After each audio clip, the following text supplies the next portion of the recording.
let me just say, everyone, I'm delighted and thrilled to introduce Judy back with us. So how are you doing, Judy? Well, you know, I think like the rest of the world, I'm sitting in my house and Zooming all over the place and Skyping all over the place and Tencenting all over the place and feeling really, you know, quite blessed. Feeling quite blessed on a lot of levels. I think, you know, of course, I can go in my backyard and my grandkids can stop by and my friends can leave food on the front porch, and you know, that I'm safe and I'm healthy and I can get out and walk and things like that. So, you know, in that sense, as well as in the possibilities that are opening up in the world in terms of working from home and, you know, holding uncertainty in a different way now, I think I'm hanging in there. I'm hanging in there. I think like everybody, you know, passed through the week of what the hell's going on to the next week, which is cleaning. And then the next week, exercise.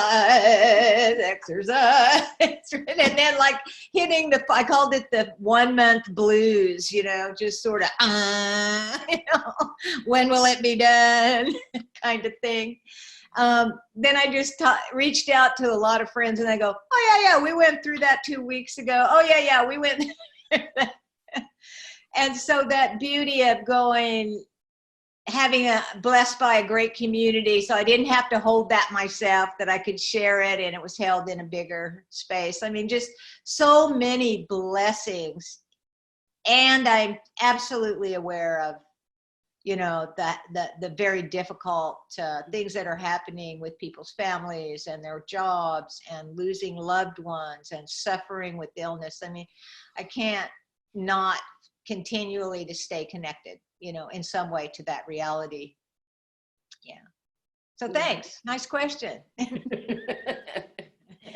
And what are some of your thoughts about, I know you've said something about, doing the exercise, doing the cleaning, you know, all of those things. What else are your thoughts about how people can maintain well-being and maintain their sort of overall optimism and love of life and friendships? What are some of your thoughts on that, Judy? Well, I mean, that's a real beautiful one. I think that description of that first few weeks was just sort of that interesting sort of almost species process that people were going through. But I think, you know, for me, I continually go back to thinking about how I'm thinking. I know we talked about it at other times where I go, some people will go, oh, I'm on lockdown. And as soon as I go, I'm on lockdown, boy, my thinking goes like to a certain space, right? Or another person will go, oh, I'm on retreat. Woo, you know, everything starts to flow in a different way. So I think thinking about thinking a lot about practicing what I know, you know, and reminding people sort of consistent, you know, whatever you do that brings you home to yourself, regardless of what it is, do it. You know, now's the time. This is the call to practice. And it's only through the practice of those things do we get resilient. You don't just be resilient, you practice flexibility and that mental and physical and emotional and holding and all those things as a way of creating some resilience to bounce back. You know, the perceptual positions, you know, in terms of, you know, when I go to the position of the big mama earth, she's just celebrating, the baby turtles are everywhere, the birds are everywhere, you know, the rivers are looking clean, you know, all of this beautiful, beautiful, undeniable evidence of what can happen if the pressure is off of her for a while. That second position idea of going, you know, that is so important not to lose, not to be overwhelmed by the second position, but to absolutely stay connected, because that's the call to compassion. And if anything saves us, ultimately, it's going to be being kind to each other and helping each other out when we can, you know. I think, as Obama would say, my favorite guy. And, you know, and then sitting in my own shoes, like I've said before, almost to everybody, is that, like every human, it's just this range and river of emotions and range and river of thoughts that just kind of flow. And some of them I can judge as amazingly beautiful and wise and creative and curious, and other ones like, oh my God, it's the end of the world, you know. So, but you know, I just let them flow. And you know, that's the beauty of being holding them, just holding them and going, you know, as Viktor Frankl said, you know, abnormal feelings in abnormal times are completely normal. And it's just a question of, just like any of the other thought viruses, you know, it's just a question of, you know, honoring them and having awareness and just bringing awareness to it. And if I can't hold it, then I reach out, you know, I call a friend, I call you, you know, I talk about it, and everybody says the same thing. Oh yeah, I did that 2 weeks ago. Oh yeah, we did that. I remember that 1 month. Yeah, I remember that. That 1 month. So just to know that it's held in something bigger than just ourselves. And again, that helps us be more resilient. Yeah. So I think those things, I think what a beautiful opportunity sometimes, and it's not every moment I'm feeling it's a beautiful opportunity, but you know, to be honest, I mean, that river of emotions and thoughts flows, you know, just as they do with everyone, and just to kind of hold them and let them flow. But it's such a beautiful time to reflect on what I'm learning, and what of what I'm learning can I bring to the world that's got good values and higher values, and yeah, something like that. How do we translate? Yeah. Can you say a little bit more about that, what you're learning? Well, I mean, I think I'm learning that there's a lot of generativity, you know, and if I can just sit and let it generate, I mean, all kinds of new ideas come, because innovation is based on flexibility. And so if I think about that, I just go, you know, all of a sudden, a lot of energy towards, for example, adult learning. You know, I'm learning how to do these platforms. I'm learning how to present in this kind of a framework. And I'm hooking up, teaming with a lot of people, which they're talking about is sort of, this is transition leadership. So this whole idea of transition leadership is kind of coming out, and having good teams inside, having good teams outside. And so that means good teams in here and good teams out here, and what we can kind of put together and bring it to another level. That idea again of, it's not the individual hero's journey anymore. It's the group's hero's journey, or, you know, Thich Nhat Hanh saying Buddha won't come back as the individual, but it'll be a loving, compassionate community. I mean, I think all those things are kind of bouncing around in there. Yeah. And what do you see, I mean, maybe the good and the bad of what might kind of really emerge from all of this? What are you sensing, Judy, about what we might be able to build and transform? Well, I think, you know, I think it's definitely dangerous times, you know, which is what crisis, you know, means, that it's both dangerous moment, and then it's also a pivotal point, and it's also a call to awareness. And so I think the biggest thing for me is, you know, what is that one thing that I feel like one of the things, but I think a really big thing that we have to bring as a community is just more and more awareness. I mean, I think that would be the number one thing. The next thing I think is, again, like transitional leadership, because transitional leadership, as I understand it, creativity is more important than experience. So, you know, how can we facilitate that sort of continuous, creative and innovative way of thinking and being? I think we're going to be really good guides for those leaders out in the world, and to be prepared to, you know, to be good meta leaders, you know, sort of the idea of meta leadership. And I don't think it's going to be easy. And I still believe in the bottom of my heart that we'll create whatever we want to create. And if I have kind of a pure idea, a pure heart, you know, and hang out with good people, that good things are going to happen. Yeah. Mm-hmm. Yeah. And I don't want to say that it will be easy, because I just don't know.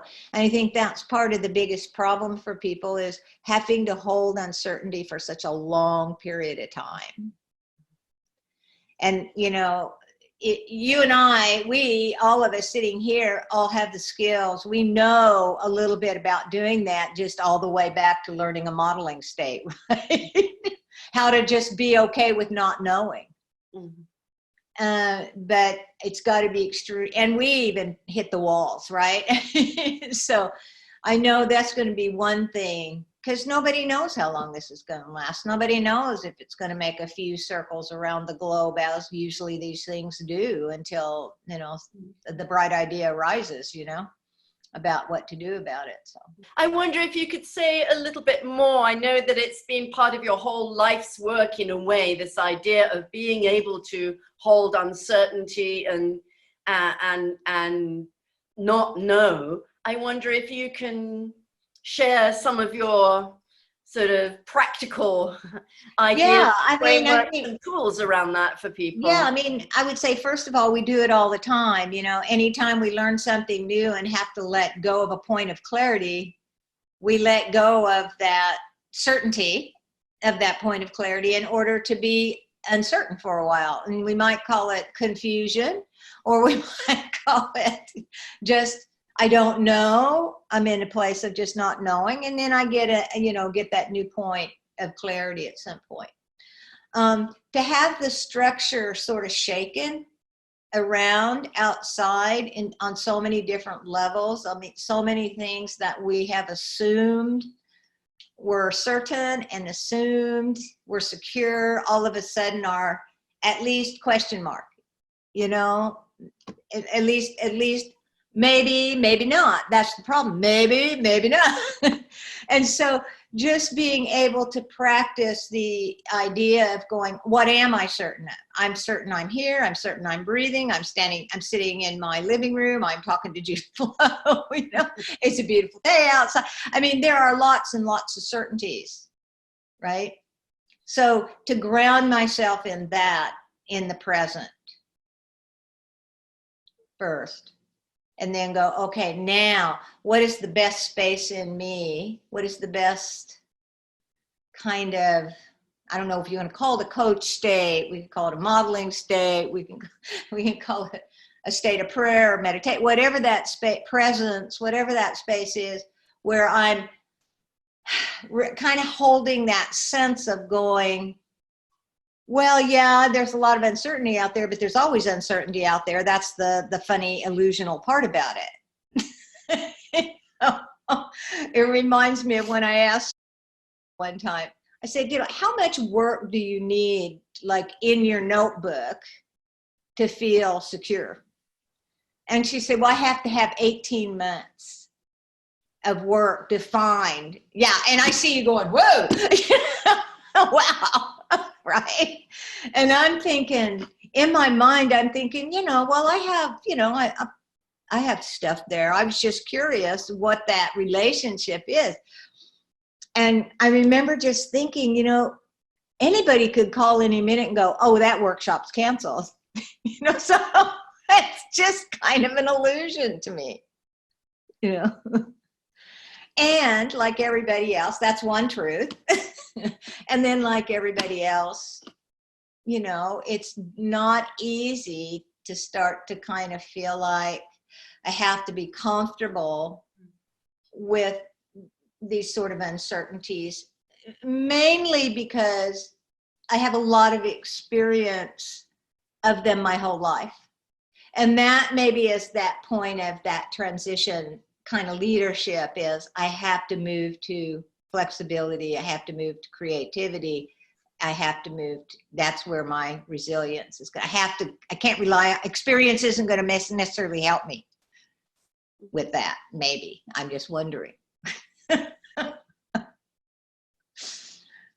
Yeah, sounds good. Sounds very interesting. Judy, just sort of how do you feel you're generating your next phase of work? What do you think that will be? I think you've said some things about that in terms of this kind of transitional leadership and kind of opening up a world of creativity and possibility.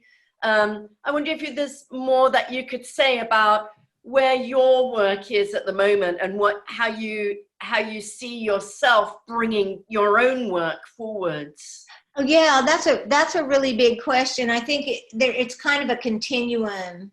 It's kind of a continuum right now. So I was blessed enough to have, my sponsors in Russia go, we're going to do the workshops anyway. We're just going to do it online. So, then that, was, I got to learn all this stuff. Yeah, yikes, right?